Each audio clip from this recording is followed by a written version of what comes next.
Okay, it says it's recording now. Okay, so here we go. I'm going to make a video on how to do this texture painting in Photoshop.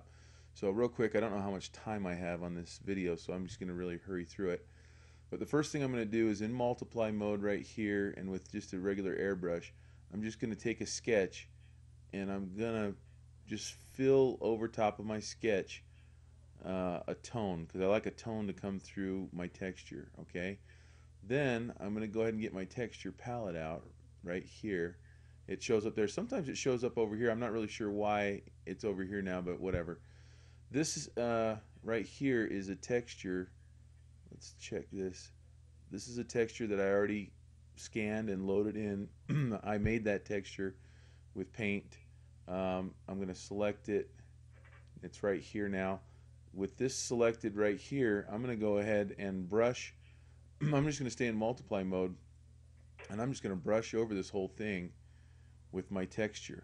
Okay, and you don't have to be in multiply mode over here, but you do need to be in multiply mode over here.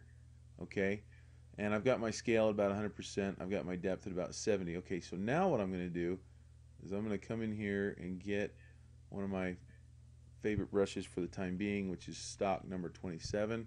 And you'll notice that as soon as I chose that, texture is not selected. I need to get that selected.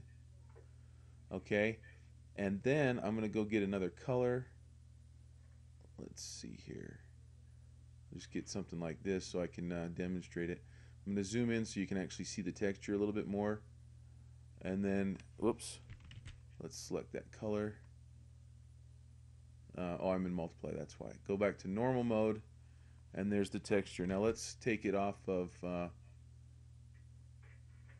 let's take the flow down to about 30%, and let's take the opacity, right about there at 18% or so, where something like that.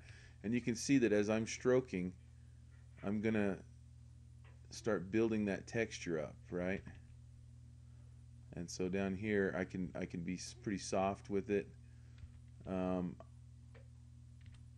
then I can, if I keep hitting it in one area, I can kind of go harder with it there too.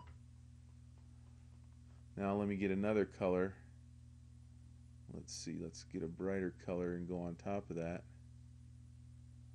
and see what that looks like. And then maybe we'll go even lighter. And you can see how you can really build up color. Let me zoom out a little bit.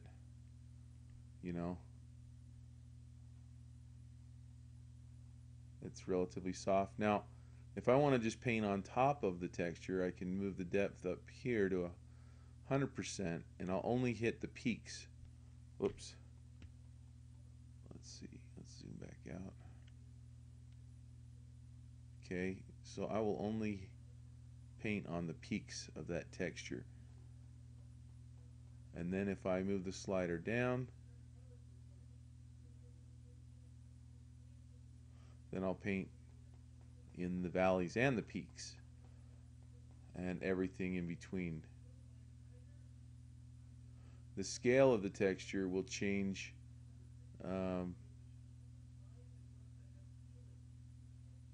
how big of a texture. Now I don't fool with that because it's going to change what it looks like when I'm painting on top of this. It's going to add a thicker texture over top of this, as you can see. So let's look at that now. See, so I think that messes it up. I think that gives me, I'm not really looking for that right there, but this is what I'm looking for more in here. And so that's it basically. Just look at the settings that I have here. Actually, one thing I didn't do is I would have got another layer. So I would have actually got a paint layer, and I would have painted on this so that my background layer would stay preserved. But anyway, you get the picture. Over and out.